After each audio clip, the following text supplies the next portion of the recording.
Hello everyone, मैं धनंजय आप सबका कतिजा मैथ्स एंड इंग्लिश पाठशाला में स्वागत करता हूं।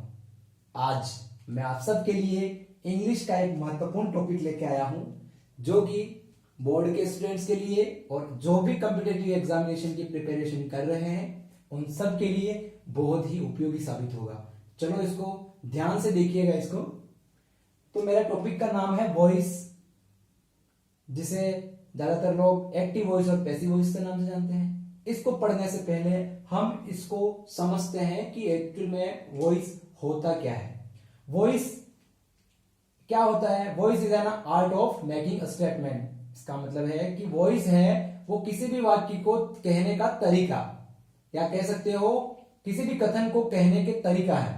तो चलो, कोई भी आपको एक सेंटेंस दे देगा, उसी को पैसिव तरीके से आपको एग्जाम में बनाना होता है। यानी कि कोई वाक्य दे रखा है आपको, उस सेंटेंस को अपन दूसरे तरीके से कैसे कह सकते हैं। एक्चुअली जो वॉइस का जो यूज होता है वो रिसर्च वाले कंटेंट्स में, और जो बड़े न्यूज चैनल्स वगैरह है उसको दूसरे इनडायरेक्टली रिसर्च और बड़े बड़े प्रोग्राम्स में साइंटिफिक फैक्ट को दिखाने के लिए इसका उपयोग किया जाता है। तो चलो, जो कि हर एग्जामिनेशन में भी आता है, तो इसको हमें पढ़ना होता है। इसको पढ़ने के लिए मैंने यहां पर 5 रूल्स लिखे हैं, और 5 रूल्स लिखे हैं। इसके पहले मैं इसको समझाता हूं कि एक्टिव क्या होता है और पैसिव क्या होता है। एक्टिव सेंटेंस में एक्टिव सेंटेंस को कैसे पहचाने और पैसिव सेंटेंस को कैसे पहचाने। तो ये जो मैं 5 रूल्स पढ़ाने से पहले मैं थोड़ा सा इस सेंटेंस पे आपको ध्यान सेंटेंस की ओर लाना चाहूंगा। इसको मैं सेंटेंस को समझना चाहूंगा कि एक्टिव वॉइस में एक्टिव सेंटेंस एक्टिव क्यों कहा। इस सेंटेंस को मैंने जहां लिखा है एक्टिव वॉइस में, तो इस सेंटेंस को एक्टिव क्यों कहा। तो एक्टिव वॉइस के अंदर एक सेंटेंस होता है, जैसे कि यहाँ पे 2 प्रकार से सेंटेंसेस हैं। वॉइस के 2 प्रकार के सेंटेंस है। एक को कहते हैं हम एक्टिव और दूसरा होता है पैसिव, जिसको हिंदी में एक को कर्ती वाक्य कहते हैं, दूसरा कर्म वाक्य। अब कर्ती और कर्म से हिंदी भाषी जो भी स्टूडेंट्स हैं वो समझ सकते हैं। यहाँ पे लिखा हुआ है कि Rahul kicks the football. Rahul football को किक मारता है ना। और दूसरे तरीके से इसको अगर पैसिव में बनाना है तो इसको बोला जा सकता है कि फुटबॉल को राहुल के द्वारा किक मारा जाता है, क्योंकि ये फर्स्ट फॉर्म का यहाँ पे दे रखा है, तो अपन मारा जाता है ऐसा बोलेंगे। देखें, अब इसको बनाने से पहले इस सेंटेंस में ये सेंटेंस एक्टिव है। एक्टिव इसका नाम क्यों रखा है? तो यहां पर जो भी एक्शन हो रहा है, जो भी वर्ब्स है, उसका मूल रूप से जो प्रभाव पड़ता है वो सब्जेक्ट पे पड़ता है। इसलिए ये सेंटेंस एक्टिव वॉइस है। और एक्टिव कहा इसमें, तो जो करता है वो यहां पर डूअर सब्जेक्ट है, वो क्या है? एक्टिव है। और पैसिव वॉइस में क्या हो जाएगा? पैसिव वॉइस में जो क्रिया का जो परिणाम है वो किस पे? ऑब्जेक्ट पे पड़ेगा। जैसे अपन बनाएंगे उस समय मैं आपको बताऊंगा कि वो सेंटेंस पैसिव क्यों है। चलो, इसके पहले मैं यहां पर आपको थोड़ी सी नजर यहां पर लगा दूं। टेंस की तरफ पैसिव लिखा हुआ वहां पर आपको दिख नहीं रहा होगा। मैं यहां पे बता दूं, मैं आज आपको टेंस के पैसिव कैसे बनाते हैं और मॉडल के पैसिव कैसे बनाते हैं ये बताऊंगा। तो यहां आप देखिए कि इससे पहले आपको टेंस के बारे में पता होना चाहिए कि एक्टिव वाक्य जो टेंस किस टेंस में दे रखा है और उसको किस टेंस में अपन को चेंज करना होता है। तो इसके पहले आपको टेंस पता होना चाहिए। अगर एक्टिव का सेंटेंस अगर वर्ब की फर्स्ट फॉर्म में हो, या एसएस में हो, या डूडस में हो, आप देख सकते हो उसको हम इज आर वाली हेल्पिंग वर्ब्स में कन्वर्ट करेंगे, यानी प्रेजेंट कंटिन्यूस में कन्वर्ट करेंगे। प्रेजेंट कंटिन्यूस का कोई भी सेंटेंस हो उसको हम प्रेजेंट कंटिन्यूस में ही रखेंगे, लेकिन उसके साथ बीइंग ऐड कर देंगे। प्रेजेंट परफेक्ट हो तो प्रेजेंट परफेक्ट वाला उसके ठीक आगे वाला प्रेजेंट परफेक्ट कंटिन्यूस में परिवर्तित करेंगे। यानी कि आप बाकी को भी देख सकते हो, जैसे कि यहाँ फोर्थ वाला है प्रेजेंट परफेक्ट कंटिन्यूस टेंस, इसमें पैसिव पॉसिबल नहीं होगा। पास्ट सिंपल है, उसका पैसिव होगा पास्ट कंटिन्यूस में। पास्ट कंटिन्यूस क्योंकि कंटिन्यूस है, इसमें केवल बीइंग ऐड हो जाएगा। पास्ट परफेक्ट हेड है, इसको अपन परिवर्तित करेंगे पास्ट परफेक्ट कंटिन्यूस, यानी हेड बीन में आ जाएगा। अब ये तो चीज आपको आसानी से पता लग जाएगी कि हमें अगर इस एक्टिव सेंटेंस में जो टेंस दे रखा होगा उसको बदलना कैसा है। इसलिए आपको ये सारी चीजें ध्यान रखनी है। यहां पर एक नोट करने वाली चीज है कि जो भी कंटिन्यूस परफेक्ट कंटिन्यूस टेंसेस हैं, जैसे कि present perfect continuous tenses, past perfect continuous tenses, और फ्यूचर कंटिन्यूस और फ्यूचर परफेक्ट कंटिन्यूस टेंस, इनका पैसिव पॉसिबल नहीं होगा। तो ये आपको चीज नोट करने वाली है।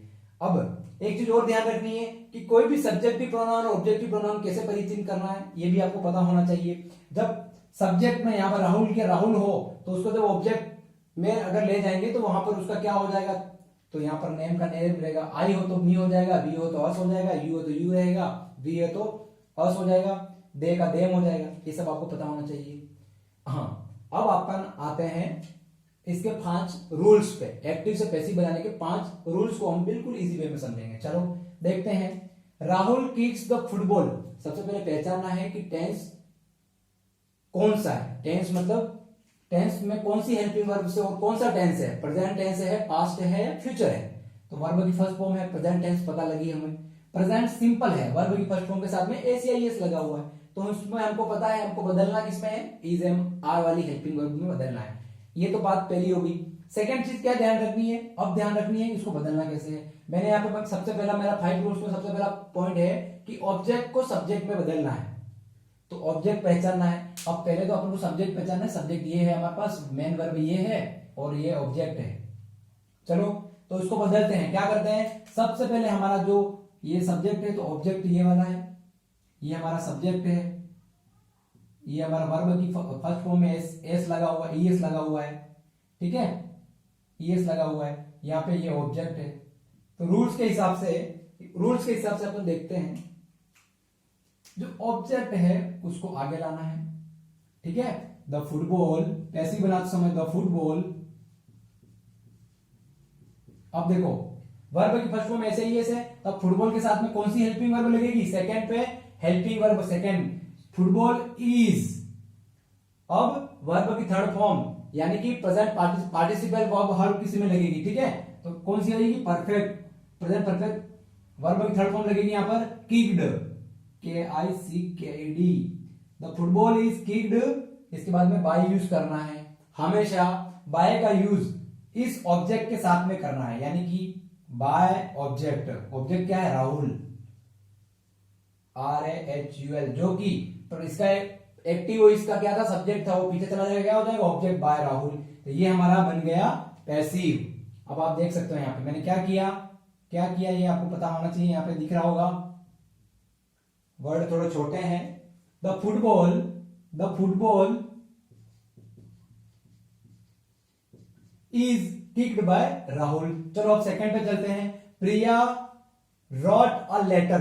अब यहाँ पे मैंने सबसे पहले आइडिया क्या तरीका बताया, मैंने सबसे पहले बताया आपको कि सबसे पहले टेंस पहचानना है। रॉट मेरे को दिख रही है यहाँ पे वर्ब की second form, wrote, write, wrote है ना। सब्जेक्ट क्या है हमारे पास, प्रिया, रॉट क्या है, वर्ब की सेकंड फॉर्म, और लेटर ये ऑब्जेक्ट, डायरेक्ट ऑब्जेक्ट दे रखा है। अब देखते हैं यहाँ पर अगर वर्ब पास्ट सिंपल है या वर्ब की सेकंड फॉर्म या डीड है तो अपन उसको वॉज वर्ब में बदलेंगे। यहाँ पर वर्ब की सेकंड फॉर्म यानी वॉज वर्ब का, और लेटर को बदलना है, और लेटर क्या हो जाएगा, लेटर के बाद फर्स्ट ऑब्जेक्ट को सब्जेक्ट में बदला, ऑब्जेक्ट ये हमारे पास, ये हमने सब्जेक्ट में बदला, ये अगर जैसे ही सब्जेक्ट पास आया हेल्पिंग वर्ब क्या लगेगी, अ लेटर वॉज। वॉज क्यों आया सर, वॉज देखिए आप इधर, वो इसलिए आया क्योंकि पास्ट सिंपल हो या डीड हो तो उसको हम वॉज वर्ब में बदलेंगे। Helping verb was, a letter was, write की third form written, a letter was written by किसके साथ, हमेशा बता रहा हूं, बाय सब्जेक्ट के साथ, जो भी सब्जेक्ट एक्टिव हो इसका होगा, बाय प्रिया, है ना इजी, बिल्कुल इजी है। आगे देखते हैं, डज राहुल स्पीक इंग्लिश, क्या राहुल इंग्लिश बोलता है। आगे देखते हैं, डज हमारा क्या है, हेल्पिंग वर्ब है, हेल्पिंग वर्ब आगे आ गया यानी इसका यस या नो वाले आंसर बनता है, सबको पता ही होगा। इसके बनाते हैं, डज को छोड़ो आप, डज को इधर रहने दो, लेकिन ये पता होना चाहिए कि डज आ गया यानी कि ये प्रेजेंट सिंपल है और इसका इंट्रोगेटिव है। डज राहुल, तो ये राहुल स्पीक इंग्लिश, इसमें ऑब्जेक्ट क्या है, इंग्लिश ऑब्जेक्ट है, राहुल सब्जेक्ट है, ये स्पीक, तो इसको आगे पीछे ले आओ, इंग्लिश, इसके बाद ये चेंज कर दिया। हेल्पिंग वर्ब क्या आएगी, अब हेल्पिंग वर्ब इसके ठीक आगे लगी क्योंकि हेल्पिंग वर्ब पहले आ गई है, डज की जगह क्या आ जाएगा बताओ, इंग्लिश के बाद, इंग्लिश के साथ कौन सी हेल्पिंग वर्ब लगेगी, क्योंकि डज वाला बदलेगा इसे मार में, इंग्लिश इंग्लिश स्पीक का is English spoken by Rahul, पीछे चला जाएगा, बाय राहुल। समझ में आ रही होगी मेरे ख्याल से आपको, आई होप।